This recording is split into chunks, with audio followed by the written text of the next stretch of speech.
Hello दोस्तों, आज हम लोग देखने वाले हैं कि किसी भी नंबर का पावर ज़ीरो वन क्यों होता है। तो देखते हैं। हम लोग बचपन में एक फॉर्मूला पढ़े थे कि a to the power m divided by a to the power n, यानी कि अगर ये आधार सेम है और डिवाइड करते हैं तो पावर आपस में सब्ट्रैक्ट हो जाता है। ये हम लोग पढ़े थे। तो चलिए आगे देखते हैं कि कैसे किसी भी नंबर का पावर ज़ीरो वन होता है। तो अभी हम लिखे a to the power m divided by a to the power n बराबर a to the power m minus n. ठीक है, हम ऐसा करते हैं कि एम बराबर एन ले लेते हैं, एम बराबर एन ले लेते हैं। तो चलिए, तो ए टू दी पावर एम और एन के जगह पर एम हम पुट कर देते हैं, एन के जगह पर एम पुट कर देते हैं, ए टू दी पावर एम। अब माइनस एन के जगह पर एम पुट कर देते हैं। अब ये बताइए, a to the power m divide by a to the power m ऊपर नीचे बराबर हो गया। जैसे अगर हम बोले आपको कि 4/4 कितना होगा, तो 4 से 4 कैंसिल हो करके 1 होगा। उसी प्रकार से a to the power m divide by a to the power m कितना होगा, 1 होगा। और a to the power m minus m क्या हो जाएगा, 0 हो जाएगा।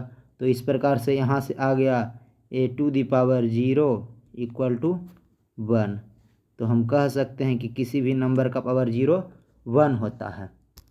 तो चलिए आगे देखते हैं। तो किसी भी नंबर का पावर 0 1 होता है।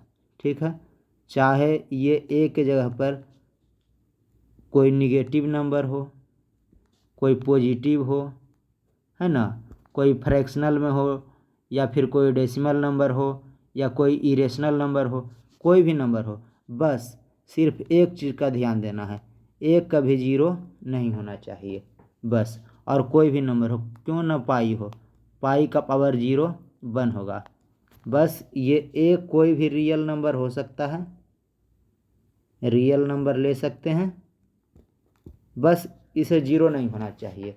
तो हमें विश्वास है कि आप सीख चुके होंगे कि a to the power 0 equal to 1 क्यों होता है। तो चलिए आगे चलते हैं।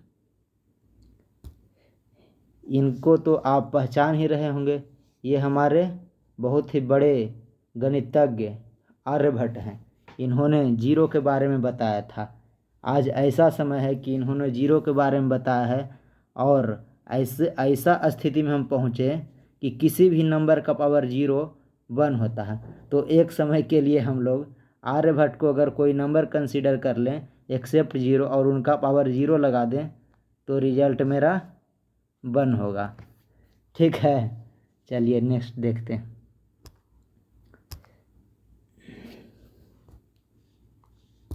फाइव, चलिए आगे देखते हैं। तो आज हम लोग जैसा कि जानते हैं, आज 22 मार्च है, यानी 22 मार्च। कलर चेंज कर लेते हैं थोड़ा सा।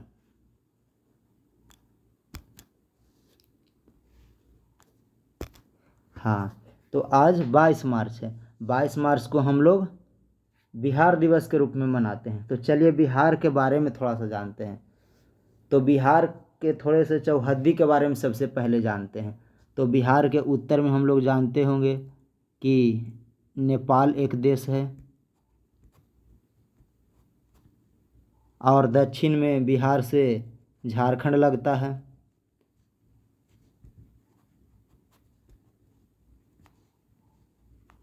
पश्चिम में उत्तर प्रदेश, और पूरब में पश्चिम बंगाल। नाम है पश्चिम, लेकिन है ये बिहार के पूरब में। ये मेरा चौहद्दी हो गया। अब इसके कुछ हिस्ट्री के बारे में पढ़ेंगे। तो चलिए आगे चलते हैं। तो चलिए देखते हैं। सबसे पहले जो है कि सबसे पहले मगध कहते थे, ये जो आज हम लोग बिहार जान रहे हैं, मगध। और जो है कि ये आगे चल करके इसका नाम बिहार हुआ, विहार, क्योंकि इस एरिया में रहने वाले जो भी लोग थे वो बौद्ध भिक्षु थे, इसलिए इन सभी लोगों को बिहार कहा गया, बिहार कहा गया। और इसी को चेंजिंग करते करते आज के समय में ये बिहार हो गया है। चलिए यहाँ समझे होंगे कि क्यों बिहार का नाम बिहार पड़ा, कैसे पड़ा, किस प्रकार से इनका नाम चेंज होते गया। तो चलिए आगे देखते हैं। अब देखते हैं कि बिहार के दिल के टुकड़े कैसे हुए। चलिए देखते हैं। तो सबसे पहले प्रोविंस थे बंगाल, एक बहुत बड़ा प्रोविंस था बंगाल, जिससे जो है कि 1912 ईस्वी में बिहार अलग हो गया। क्या अलग हो गया? बिहार अलग हो गया। फिर आगे चल करके बिहार का फिर से टुकड़ा हुआ 1936 ईस्वी में, और इससे उड़ीसा अलग हो गया।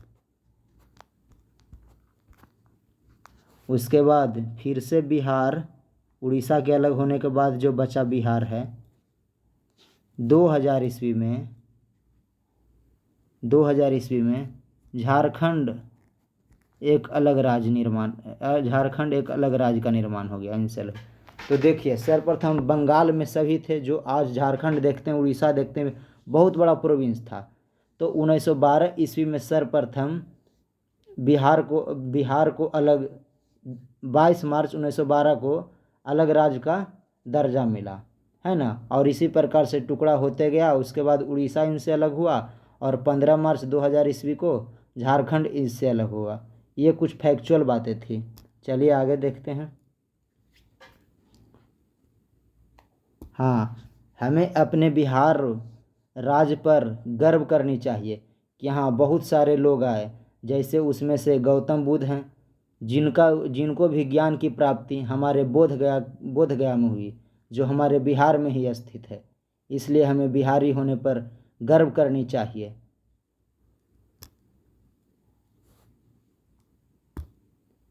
हमारे यहाँ नालंदा विश्वविद्यालय थे, जो आज के समय में खंडहर बना हुआ।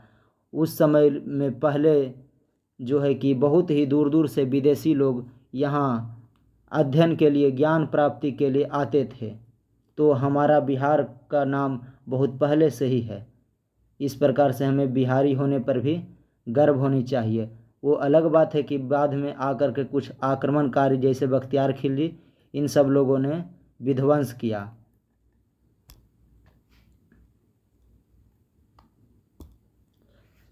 हाँ, तो जैसे ही बिहार से जो है कि 15 नवंबर 2000 ईस्वी को अलग हुआ, तो बहुत सारे जो उद्योग धंधे थे बिहार से जो है झारखंड में चले गए। जैसे कोयला है ना, कोयला का भंडार हो, चाहे कुछ भी हो, तो बिहार में रोजगार जो है कि रोजगार के मामले में पीछे होता गया। वहाँ किसी प्रकार की फैक्ट्री नहीं, एक चीनी फैक्ट्री थी तो उसे भी अभी बंद कर दिया गया है।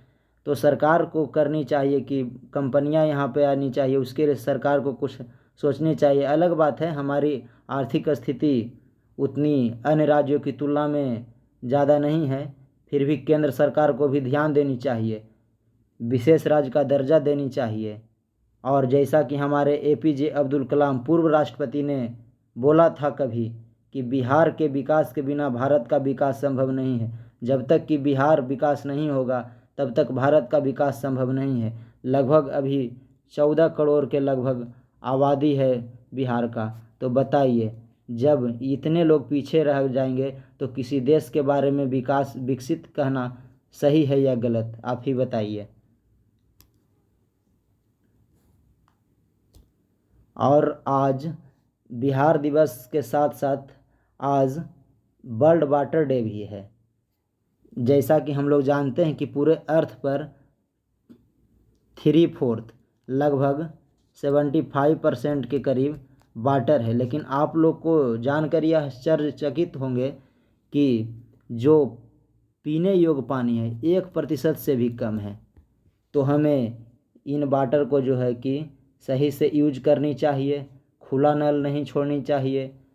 इनका बहुत जगह यूज है, जैसे कृषि में बहुत सारे चीज़ों में, इसलिए हमें इनका भी बचाव करना चाहिए। ड्रिप सिंचाई का यूज करना चाहिए, हमें वाटर सेविंग करनी चाहिए ताकि आने वाले पीढ़ी को कोई दिक्कत ना हो सके। और अंततः हमारा वीडियो यहाँ पे समाप्त होता है। मेरा चैनल है ALX सूरज।